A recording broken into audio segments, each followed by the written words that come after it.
Có người xông vào tổng bộ. Sắp tới nơi này rồi. Nhanh tiêu hủy tài liệu quan trọng đi. Tất cả mọi người hãy trốn đi. Bất luận thế nào cũng phải bảo vệ lối vào. Đi mau.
Tôi muốn hút điếu thuốc.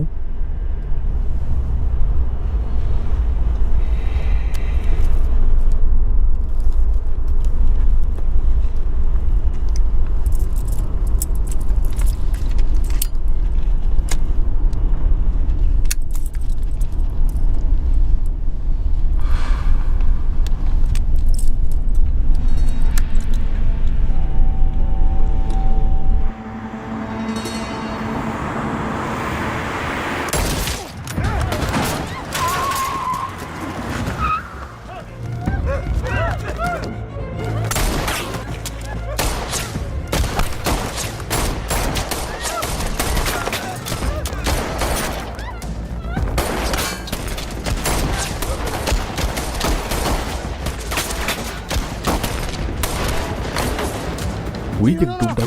Đang ở trên xe có người canh chừng rồi. Chú ý ông ta đó. Dạ.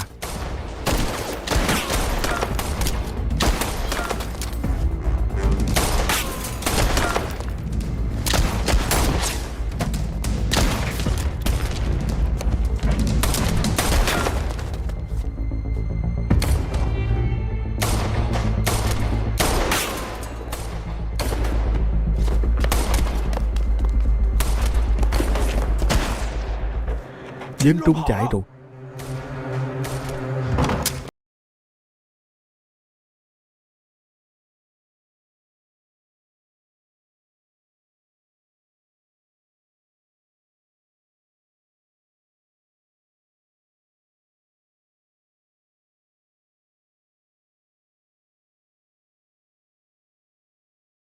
Trưởng ban.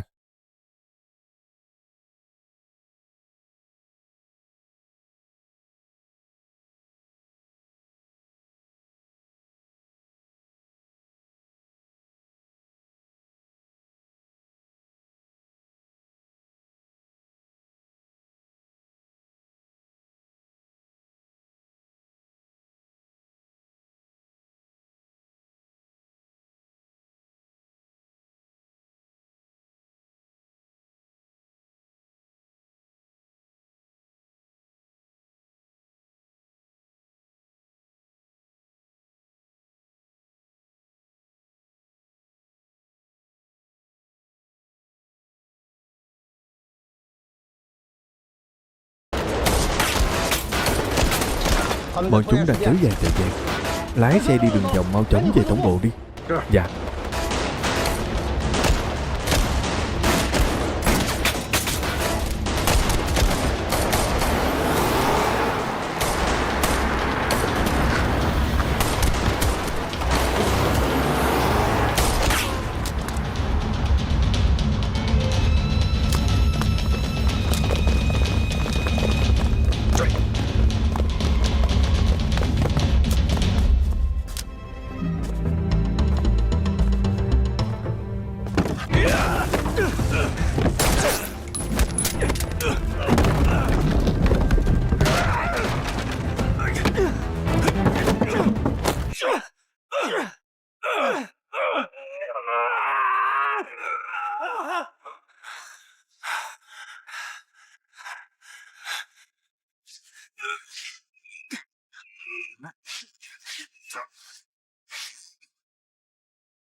Lên xe.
Tới cửa xạ lũ chờ tụi đi.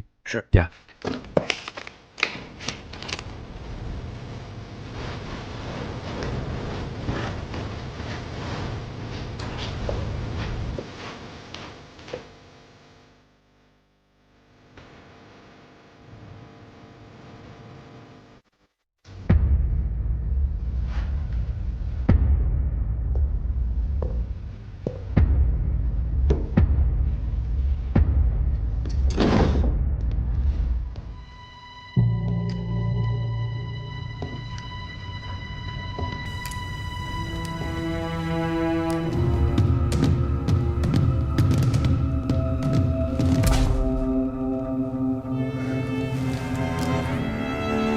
Chết hết rồi. Đinh Tịnh vẫn còn sống, vừa mới xuống lầu đó.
Đứng im.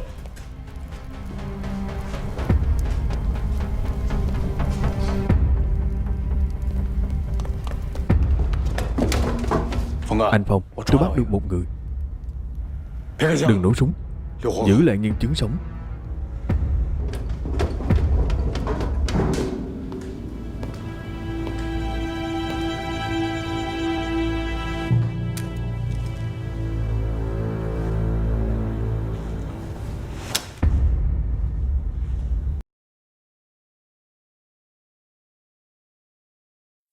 Anh Phong à,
Lục Phong vẫn còn sống.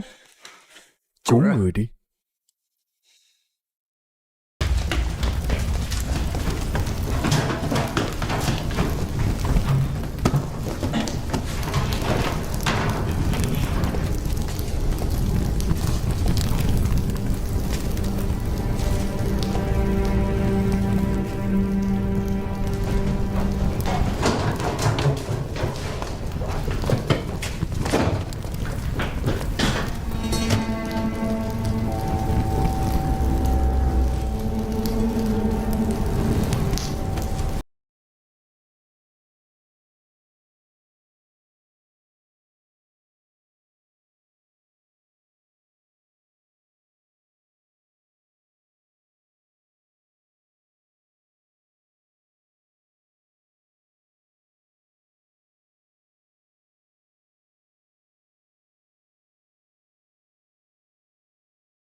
Trưởng ban, lần này Phật thủ lên kế hoạch hành động rất tỉ mỉ, nhưng hắn ta có thể thuận lợi hoàn thành là bởi vì trong tổ mật vụ chúng ta có nội gián.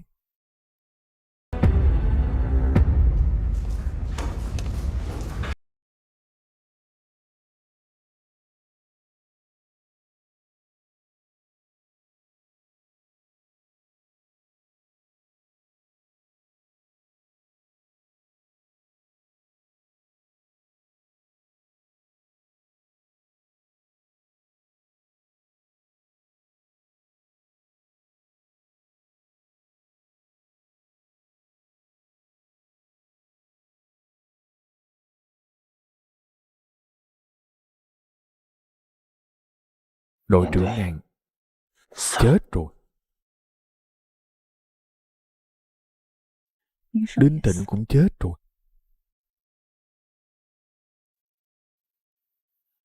Lục Phong bị trúng đạn, sống chết chưa rõ.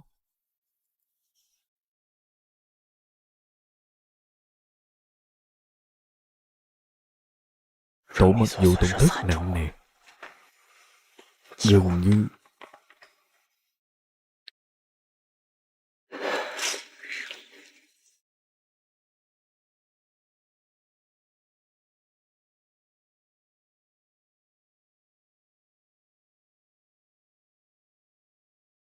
nữ sát thủ quả nhiên là Hoa Hướng Vũ. Toàn bộ cái bẫy bắt đầu từ sòng bạc. Trên bề mặt là muốn ám sát tôi, nhưng thực tế là muốn ngăn cản chúng ta bắt Hàn Thiên. Bởi vì Hàn Thiên chỉ là một mồi nhữ. Phật thủ dùng Hàn Thiên đưa Tùng Hạ Thiên Hùng vào tầm ngắm của chúng ta, để rồi sát thủ giữ lại một cái mạng cho Tùng Hạ Thiên Hùng. Mục đích chính là để Hạ Thiên Hùng dùng cái chết dẫn dụ Hỏa Hạt. Hỏa Hạt giả vờ đầu hàng, dẫn dắt chúng ta tới vụ đến bơm vào hội nghị tài chính. Mà mục đích thực sự của Phật thủ là tổng bộ tổ mật vụ của chúng ta. Hắn ta có thể dễ dàng lấy bản mẫu từ kho tài liệu mang đi. Ván cờ này liên kết chặt chẽ với nhau, quá đẹp.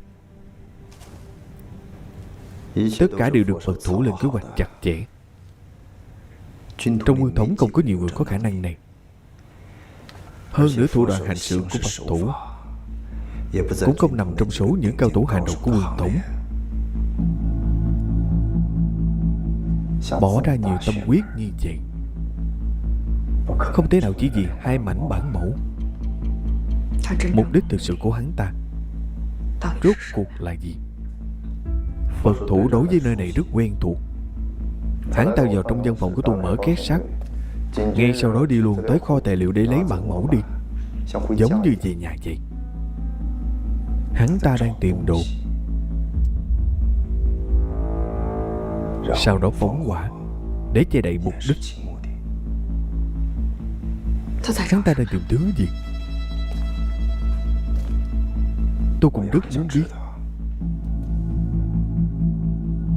Phật thủ, tao nhất định sẽ đào mày ra.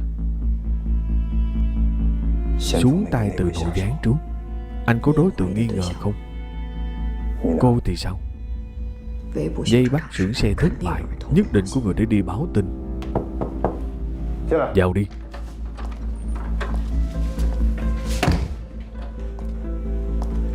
Có chuyện gì?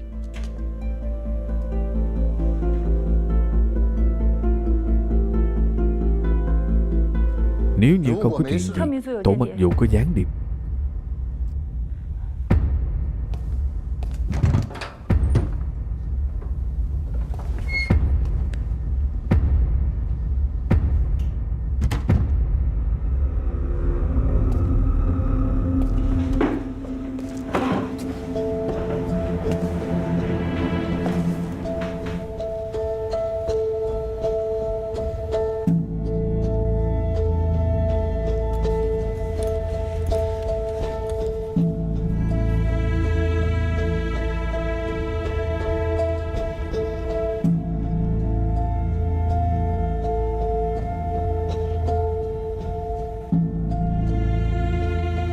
Trong số các người có gián điệp của U Linh. Nếu tôi là bạn, tôi sẽ lập tức đứng ra ngoài. Như thế có thể vẫn còn có cơ hội được sống.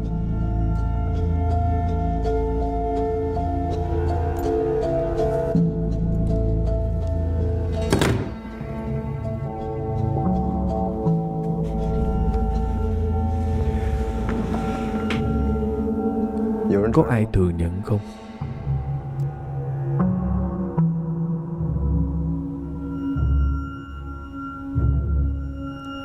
Tôi sẽ cho bạn thêm một cơ hội cuối cùng.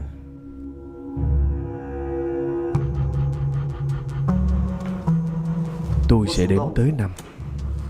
Nếu như bạn vẫn không đứng ra, vậy thì 5 con số này chính là thời gian cuối cùng còn lại của cuộc đời bạn.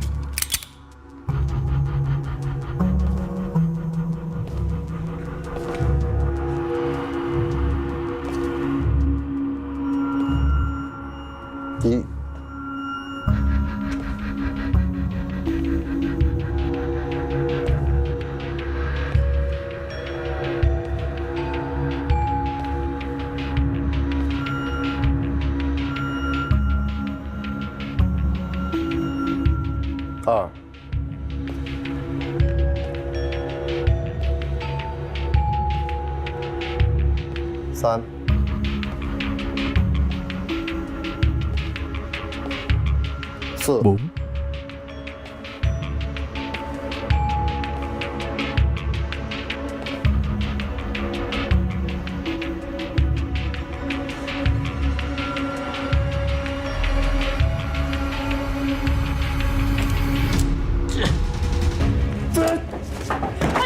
Bỏ súng xuống. Không được qua đây.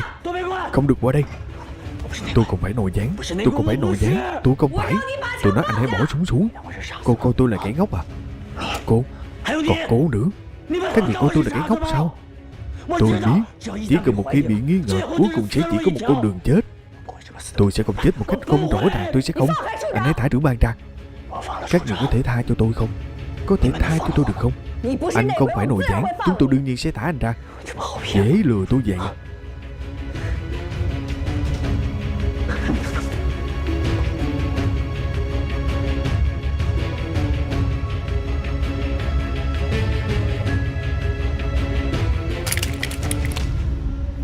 Đi. Đứng im.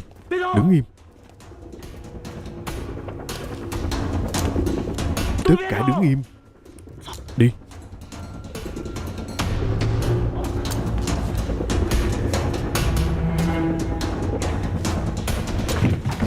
Đứng im.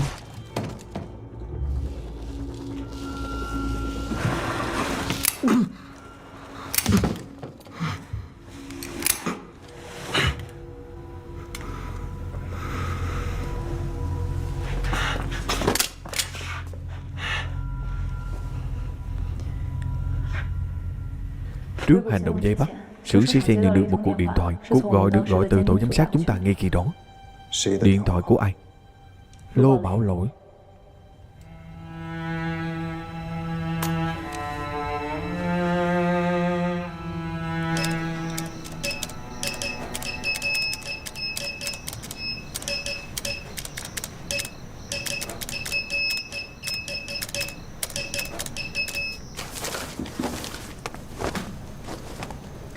Báo cáo thủ trưởng. Thanh y gọi điện thoại tới.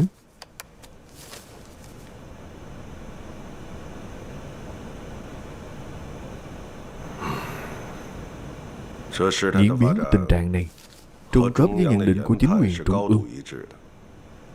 Thanh y không phụ sự phó thác của tổ chức, nhìn thấu trước việc cho nổ tòa nhà chính phủ là giả. Ý đồ chính là tấn công kho tài liệu của tổ mật vụ, cướp đi bản mẫu pháp tệ. Quân thống này đã dương nông kích Tây. Thanh y đã kịch giả làm thật, mượn lực để đánh trả. Không chỉ làm yếu đi sức mạnh vốn có của tổ mật vụ, lại có thể đem bản mẫu pháp tệ trả lại cho chính phủ Trùng Khánh. Một mũi tên trúng hai đích. Phát hành tiền tệ, dân chúng gặp phải tai ương.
Anh Phi à, tại sao lại đột nhiên không tới tòa nhà chính phủ nữa? Trước khi hành động tôi mới nhận được thông báo đột xuất đó. Nhưng nếu chúng ta đều đi thì thực sự không ai có thể quay trở về nữa. Đúng vậy, điều này khiến tôi mất ngủ cả đêm đó.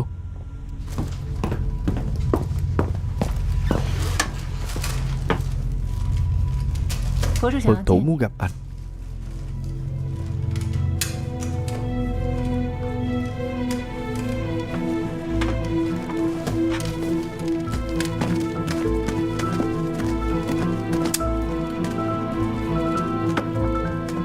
Tôi đoán được cô là đặc công, nhưng tôi không biết cô là người của mình. Tôi cũng không biết nhiệm vụ của cô là giám sát tôi, có đúng không?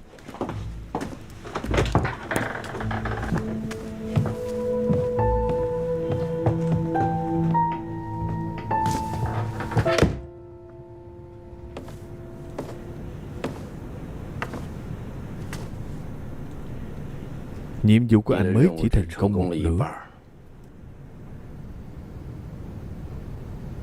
Nếu như tất cả đều thành công thì tôi không cầu mạng đứng trước mặt anh nữa.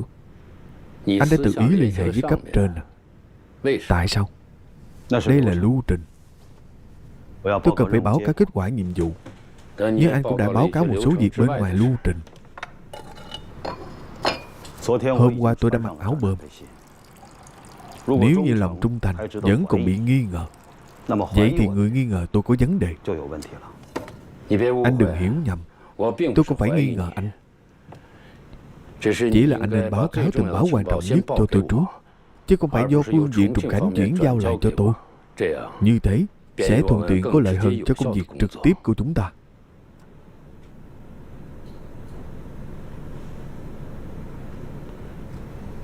Đây là hai thông tin tình báo mà Hoa Hướng Vũ đã lấy được ở trên thuyền khi trở về nước.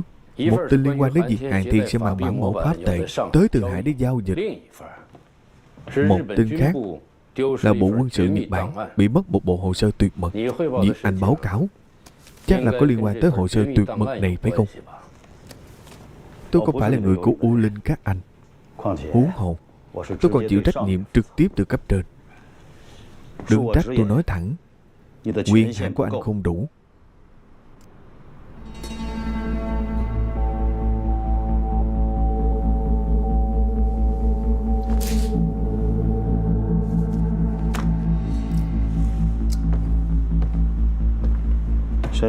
Khi Thẩm Khiếu xúi giục tôi, đã nói với tôi một chuyện liên quan tới cái chết của người nhà tôi.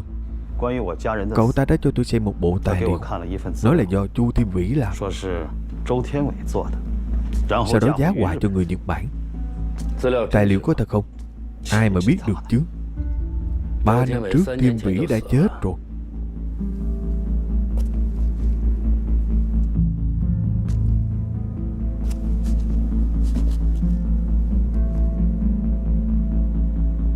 Nếu thuận tiện, tôi muốn nhờ anh đưa tôi về Trùng Khánh.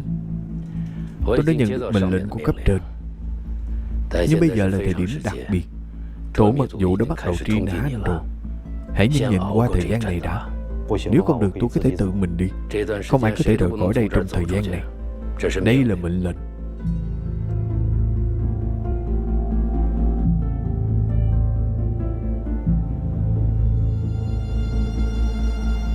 Tổ mật vụ có một người tên là Lục Phong phải không? Sao đây? Hôm nay vốn dĩ cậu ta có thể bắn chết tôi, nhưng cậu ta đã tha cho tôi. Lục Phong là gián điệp anh gài cắm tại tổ mật vụ đúng không?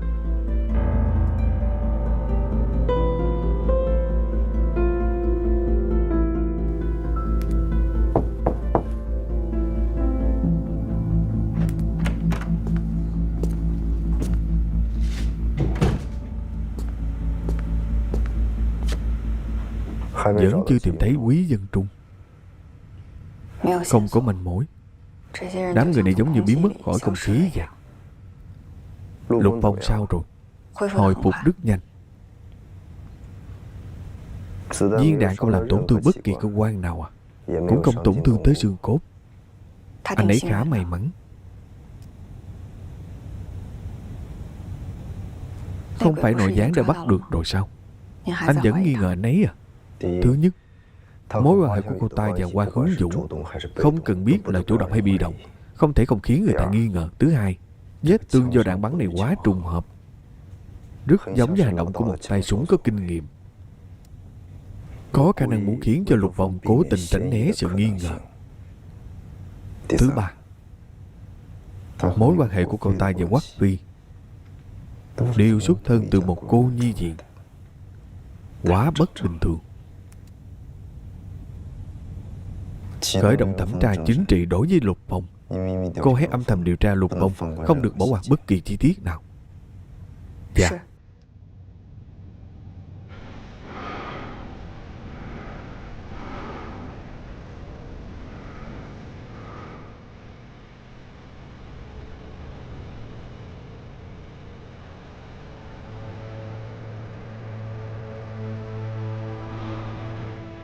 Anh có nhìn thấy dáng vẻ của vật thủ không?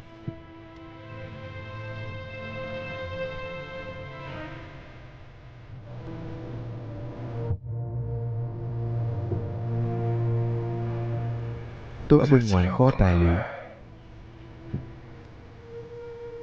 tìm thấy thi thể của Đinh Thịnh.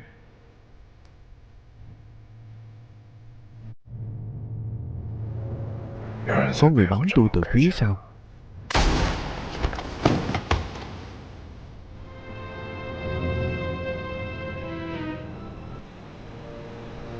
Viên đạn xuyên qua cơ thể anh, nhưng không làm tổn thương bất kỳ cơ quan nào. Thậm chí khi dịch sang trái vài mm hoặc dịch sang phải vài mm thì đều sẽ bị mất mạng.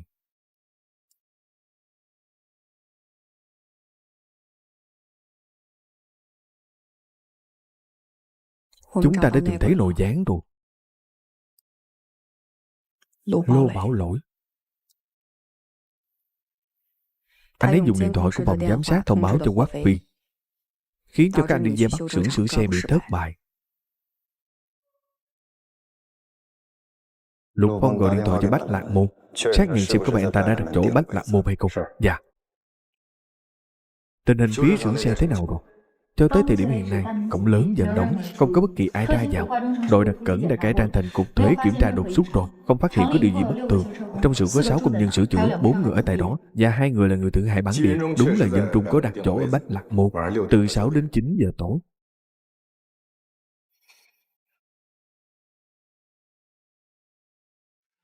Khi nào tôi có thể quay về tổ mật vụ Tạm thời anh không thể chấp hành bất kỳ nhiệm vụ nào. Con cần phải thẩm tra chính trị. Tại sao? Là do qua hướng Vũ.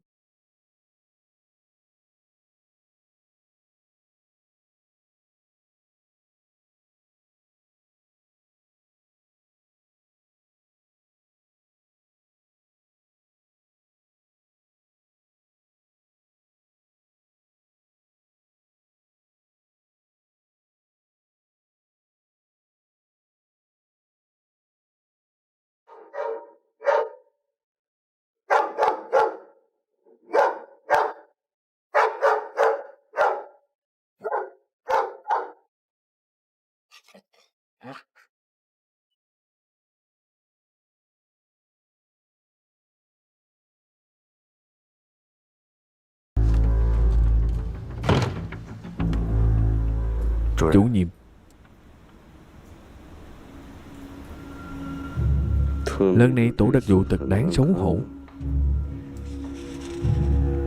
Hội nghị tài chính bị phá hỏng, kho tài liệu bí mật bị đốt cháy, bản mẫu pháp tệ bị mất.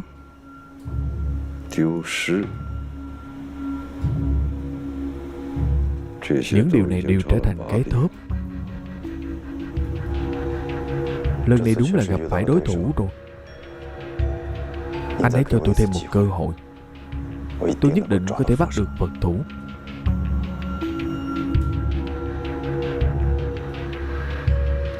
Trong vòng 10 ngày bắt được Phật thủ, phải lập tức đảm bảo thực hành quân lệnh.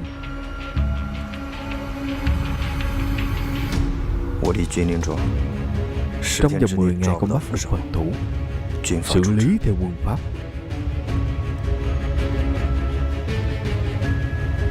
Thời gian tới đặc sứ của Thiên Hoàng sẽ tới thăm hỏi. Trước ngày đó, tôi muốn nghe thấy tin tốt đó. Dạ. Cảm ơn chủ nhiệm.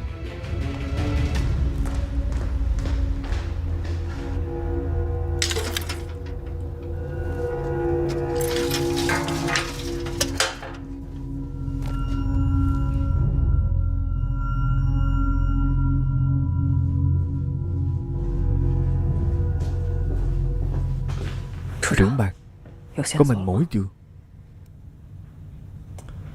Phật thủ châm lửa từ nơi này.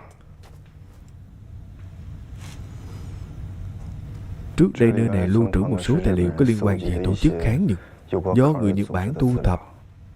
Chủ yếu là lời khai của một số tù nhân chính trị. Phật thủ cần nhớ lời khai này để làm gì? Không phải cần, mà là tiêu hủy. Có biết bí mật là gì không? Bí mật là điểm yếu của một người. Ngày mai có thể điều người tới nơi này dọn dẹp rồi.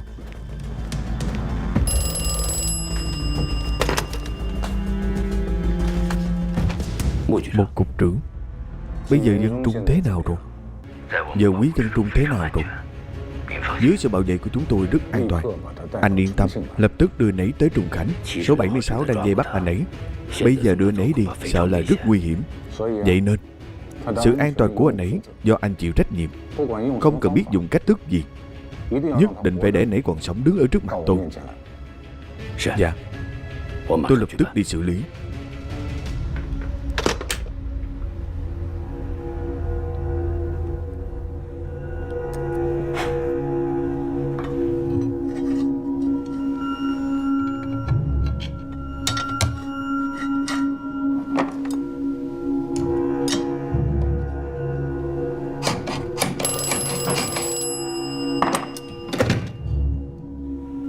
Đi đi. Nhiệm vụ lần này chỉ có thể do anh đi hoàn thành.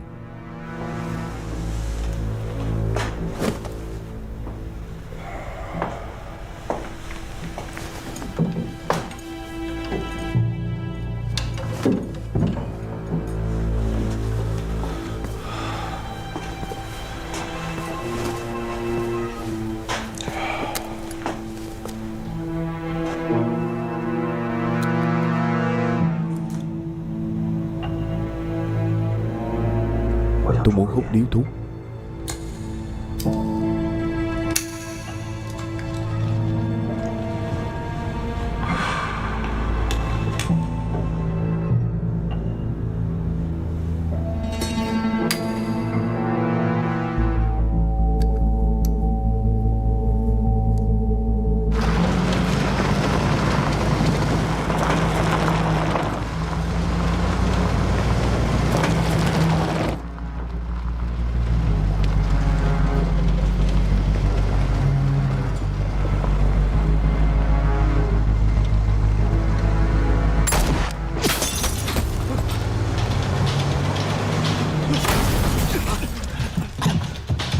Xuống xe.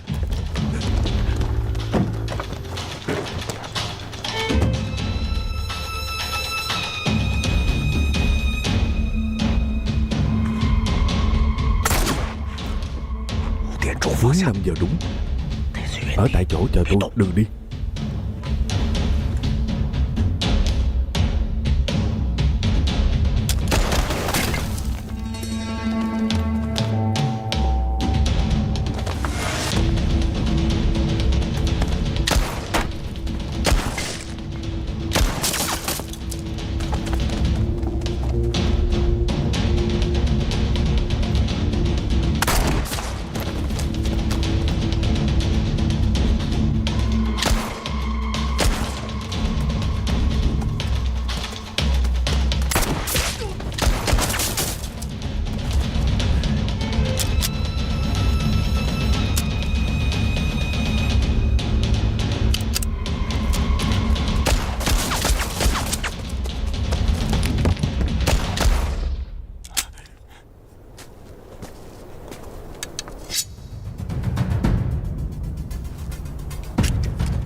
Đồ đang để ở đâu? Đồ gì? Đồ đang để ở đâu? Tôi không biết cậu muốn tìm thứ gì.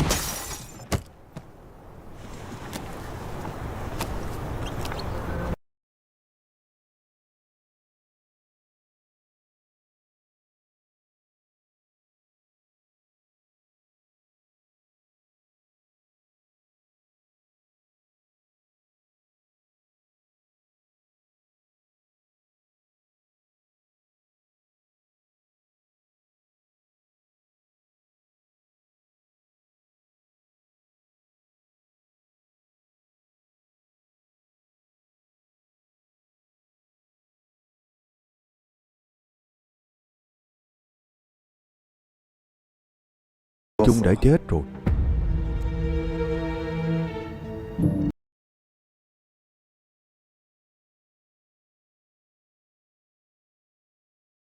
Này lái xe, khoảng 28 tuổi, phần đầu bị trúng đạn.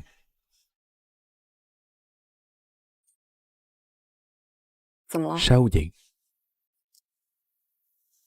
Kỹ thuật bắn của tay súng rất chính xác. Hơn nữa còn khắc chữ thập lên trên đầu đạn.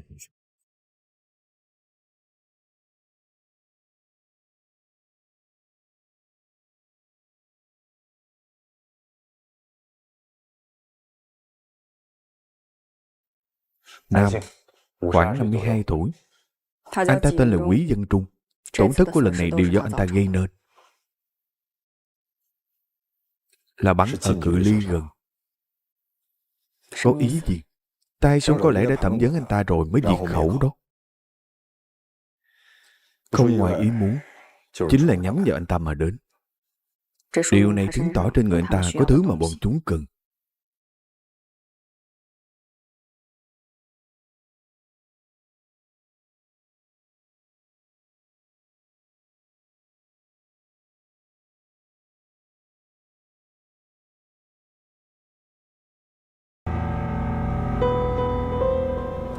Sao vậy? Anh quen à?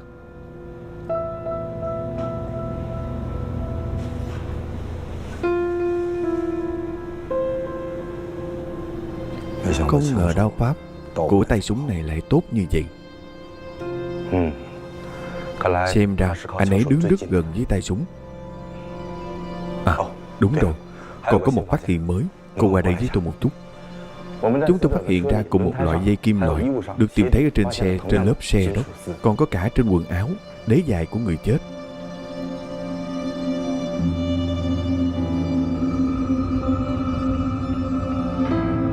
Báo cáo chi tiết khi nào thì có.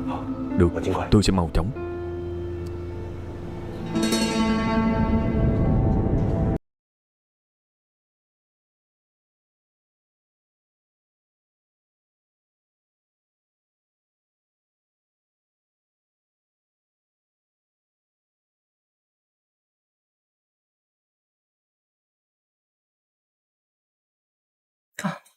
Vào đi.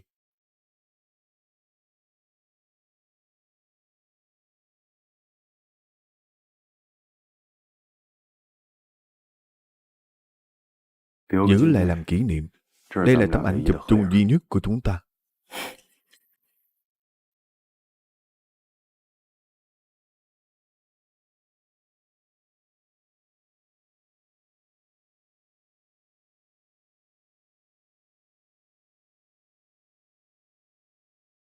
Cái đêm trước khi hành động, tôi đã nhìn thấy anh ấy rồi. Đi ra từ nhà của cô đó.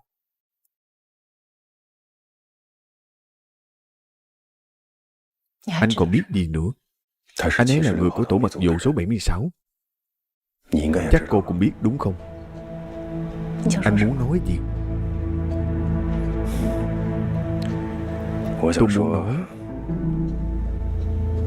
anh ấy là người anh em tốt nhất của tôi. Chúng tôi từ nhỏ lớn lên bên nhau ở một cô nhi viện. Tôi cũng đắn đo giống như cô, cho nên tôi tìm cơ hội để giới thiệu anh ấy với cấp trên.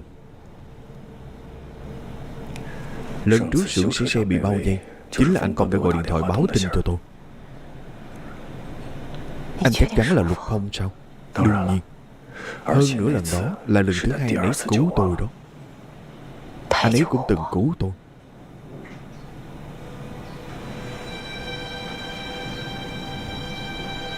Nói như vậy,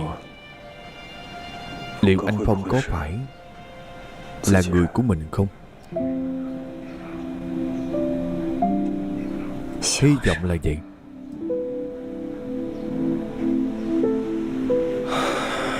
Nếu là thật thì tốt quá rồi.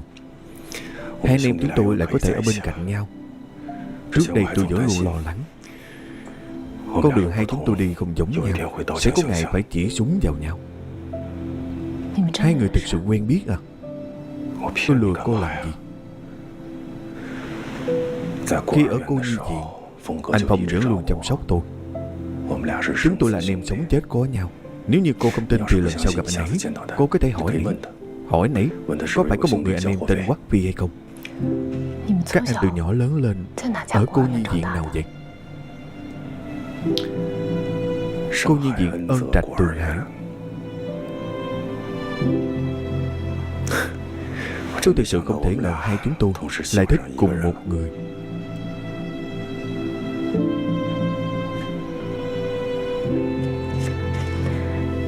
Ngày các anh còn nhỏ, có chuyện gì vui không? Nhiều lắm. Lúc đó chúng tôi thường lén lút ra ngoài chơi. Sau đó về muộn chỉ có thể trèo tường để vào. Lúc đó tôi rất nhỏ con, vậy nên mỗi lần trèo tường, anh Phong đều để tôi trèo lên trước. Anh ấy đỡ tôi lên trên, sau đó anh ấy mới trèo lên.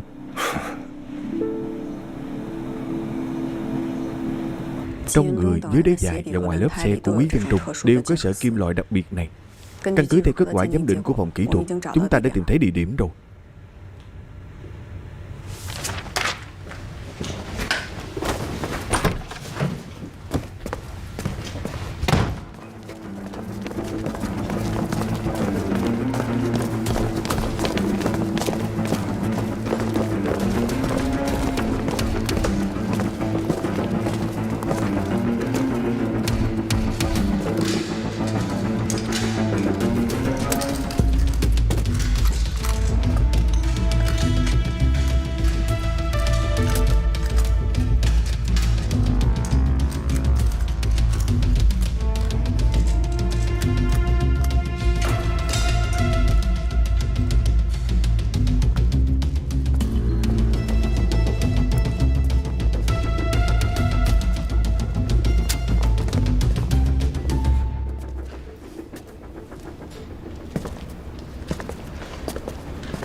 Thẩm trưởng ban.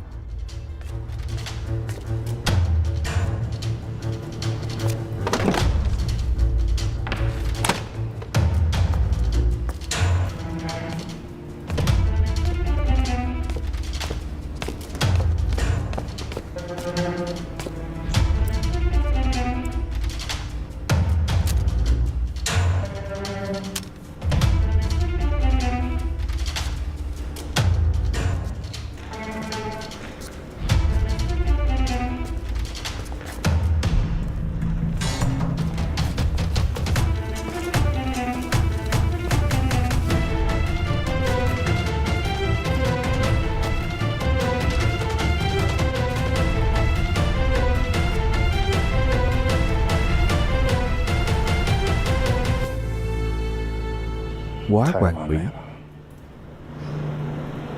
Tất cả đều nằm trong tầm kiểm soát của Phật thủ. Nếu như hắn ta muốn thì bây giờ tổng bộ tổ mật vụ cũng có thể bị biến thành đống đổ nát.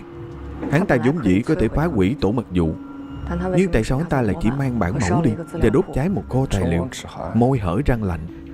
Nếu như không còn tổ mật vụ thì U Linh đến trong quân thống cũng tới hồi kết rồi.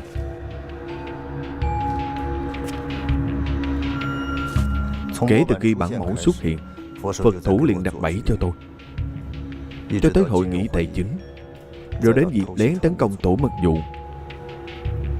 Người này rất hiểu tôi.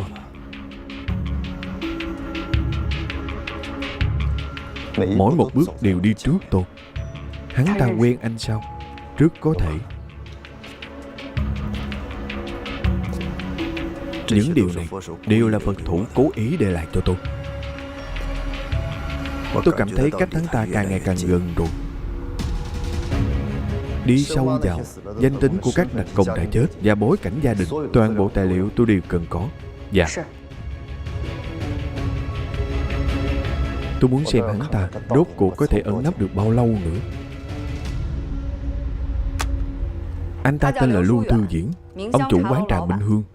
1 tháng trước đã bán lại quán trà, lý do là để về quê ở Giang Tô dưỡng lão. Nhưng thực ra anh ta căn bản không phải là người Giang Tô. Chúng ta đã tiến hành triển khai và kiểm soát quán trà Minh Hương. Bây giờ có thể xác định nơi này là một trong những trạm liên lạc của U Linh. Đây là đối tượng vây bắt trọng điểm của chúng ta. Trong lần hành động này, họ đã ở giữa đường đột kích bất ngờ chúng ta. Trước đó họ đã tham gia vào rất nhiều những hành động ám sát nhằm vào chúng ta. Chúng tôi tin rằng bọn chúng vẫn đang ẩn náu ở Thượng Hải. Cho dù phải lật tung Thượng Hải lên thì cũng phải tìm ra 2 người này. Dạ.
Lập tức phong tỏa khu vực này. Còn ngay ra đó làm gì? Bắt người đi.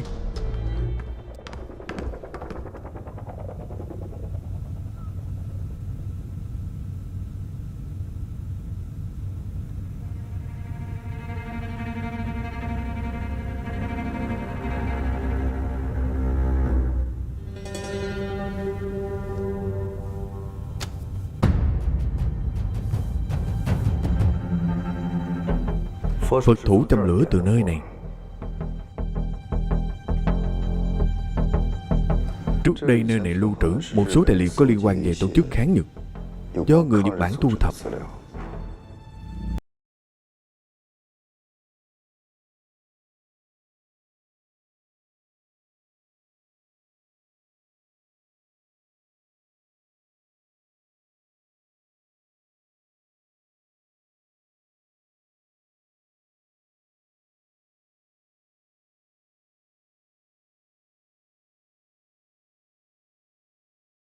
Bọn họ đã lục soát nhà máy bảo quan, còn phong tỏa quán trà Minh Hương.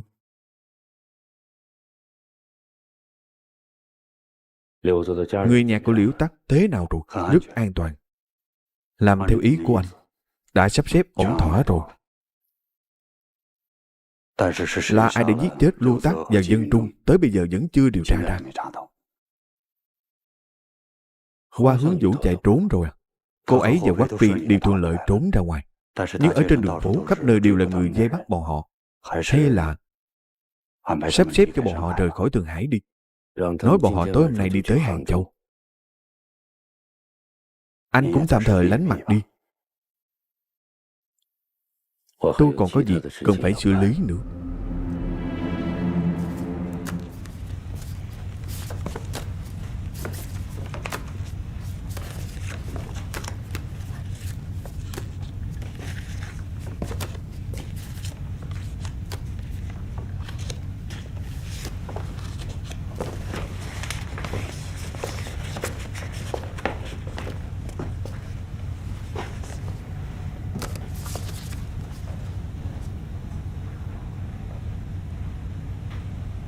Sao vậy?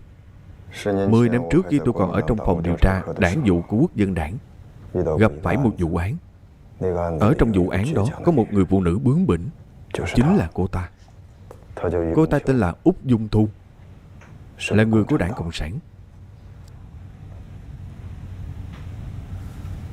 Năm đó cuộc thẩm vấn tra tấn cô ta kéo dài cả năm.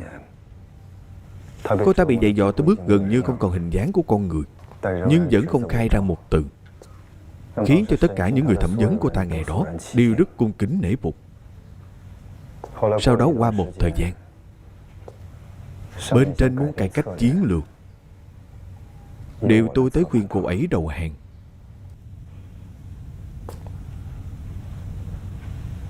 Khi tôi gặp cô ta lần đầu tiên là một buổi sáng mùa đông.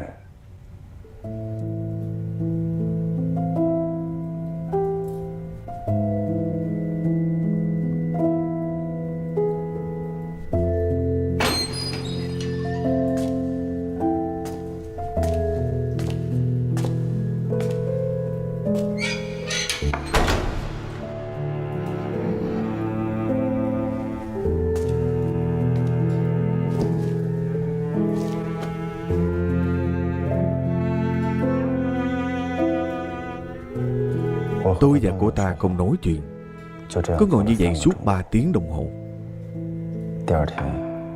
Ngày thứ hai tôi gặp lại cô ta vào giờ đó, lại là 3 tiếng đồng hồ. Cứ như vậy, tôi đi 10 ngày liên tiếp.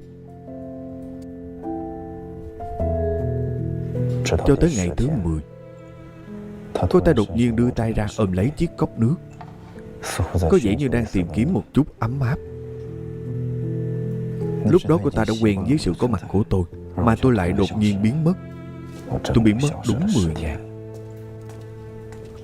Phá vỡ một thói quen sẽ khiến con người ta cảm thấy khó chịu, mà sự thay đổi thói quen cũng làm thay đổi tâm lý con người.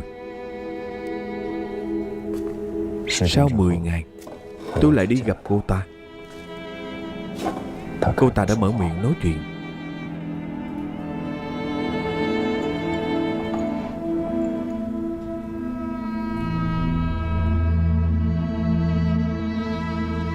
Một khi mở miệng thì cũng giống như chiếc van không thể đóng lại. Cô ta đã quá lâu rồi không nói chuyện.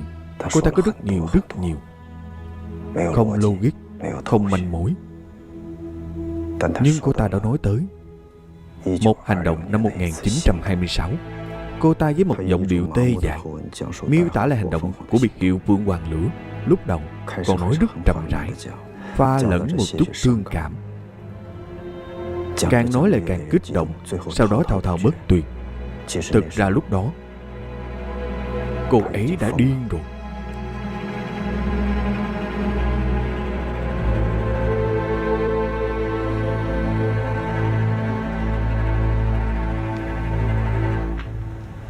Cô ấy nói tới phản tặc mới đặc biệt kích động như vậy.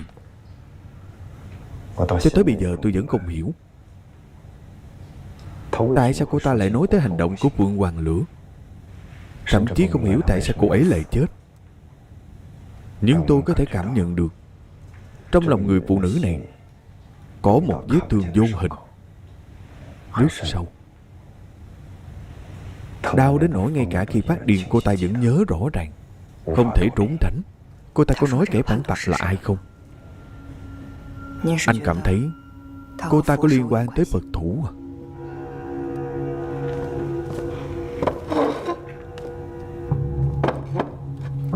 Tất cả người đều đang ở đây rồi. Hy vọng có Phật thủ. Bắt đầu với những người còn sống, có liên quan đến 3 tỉnh Đông Bắc. Người sống không có bí mật gì cả. Người chết mới là mục tiêu của chúng ta. Hãy điều tra từng người chết đi. Giữ tất cả những người đã chết vào năm 1926. Người còn sống thì hãy lấy xuống.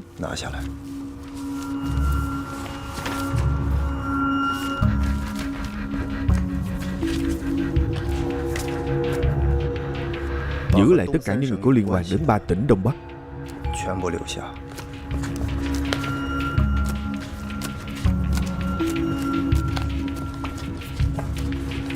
Tìm ra những người có liên quan đến Phụng Thiên, đem ra đây hết đi.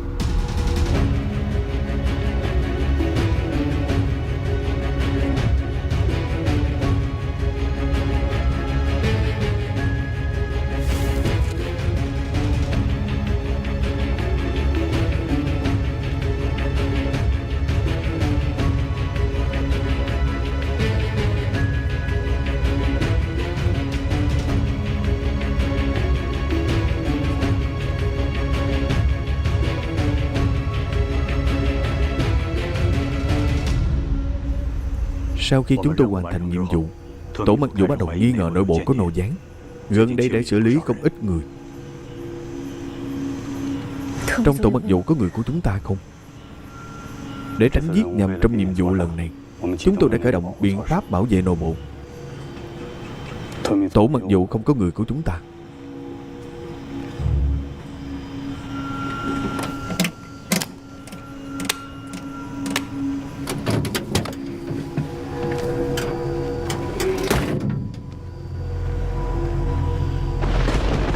Tôi có một dự cảm không tốt.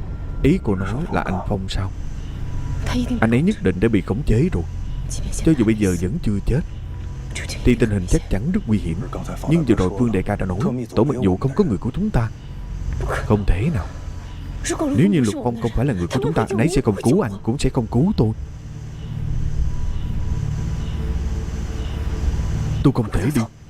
Quả Hướng Vũ, nếu như anh Phong thực sự không phải người của mình,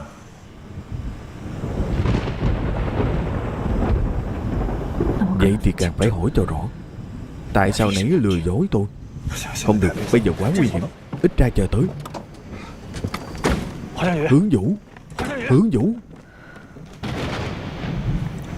thay tôi chuyển lời tới Phật tổ, đừng điều người đi tìm tôi. Anh cũng đừng theo tôi.